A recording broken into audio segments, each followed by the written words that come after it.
Merupakan kehormatan bagi saya dan Indonesia ditunjuk oleh Sekretaris Jenderal PBB sebagai utusan khusus Sekjen PBB untuk isu air, Special Envoy of the UN Secretary General on Water. Penunjukan utusan khusus Sekjen PBB mengenai isu air ini baru pertama kalinya dilakukan. Dan untuk pertama kalinya juga, orang Indonesia mendapat kepercayaan menjadi utusan khusus Sekjen PBB. Walaupun pengumuman mengenai penunjukan saya dilakukan pada hari ini, 13 September 2024, namun saya baru akan mulai bekerja pada 1 November 2024 setelah tanggung jawab saya sebagai Menteri Luar Negeri Indonesia selesai. Rencana penunjukan saya sebagai utusan Sekjen PBB untuk isu air ini sudah saya konsultasikan dan mendapat persetujuan Presiden Jokowi. Presiden terpilih Prabowo Subianto juga memberikan dukungan penuh atas penunjukan ini.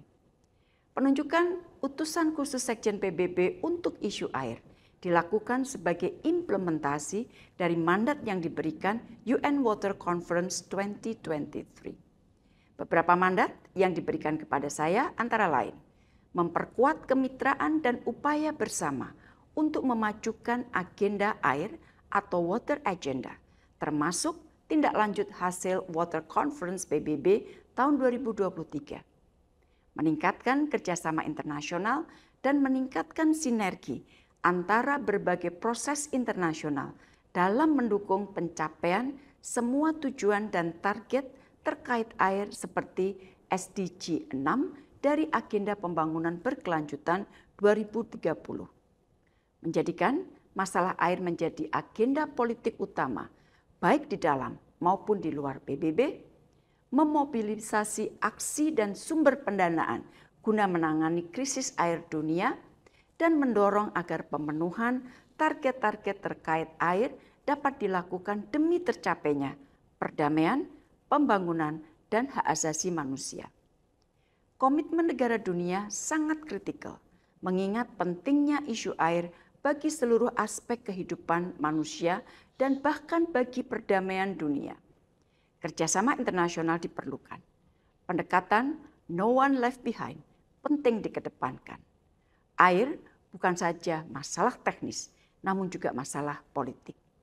Kegagalan menangani masalah air dan sanitasi tidak saja akan melemahkan 3 aspek pembangunan berkelanjutan, yaitu society atau masyarakat, ekonomi, environment atau lingkungan hidup, namun juga akan berpengaruh terhadap hak asasi manusia, perdamaian, dan keamanan. Data menunjukkan bahwa 2,1 miliar orang tidak memiliki akses ke layanan air minum yang dikelola secara aman. 4,5 miliar orang tidak memiliki akses ke layanan sanitasi yang dikelola dengan aman. Kelangkaan air sudah mempengaruhi 4 dari setiap 10 orang. 90% dari semua bencana alam terkait dengan isu air.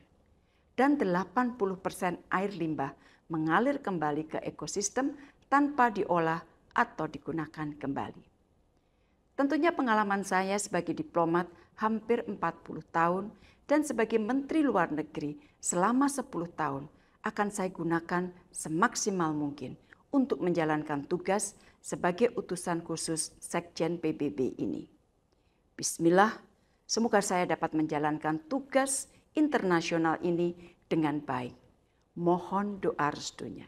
Terima kasih.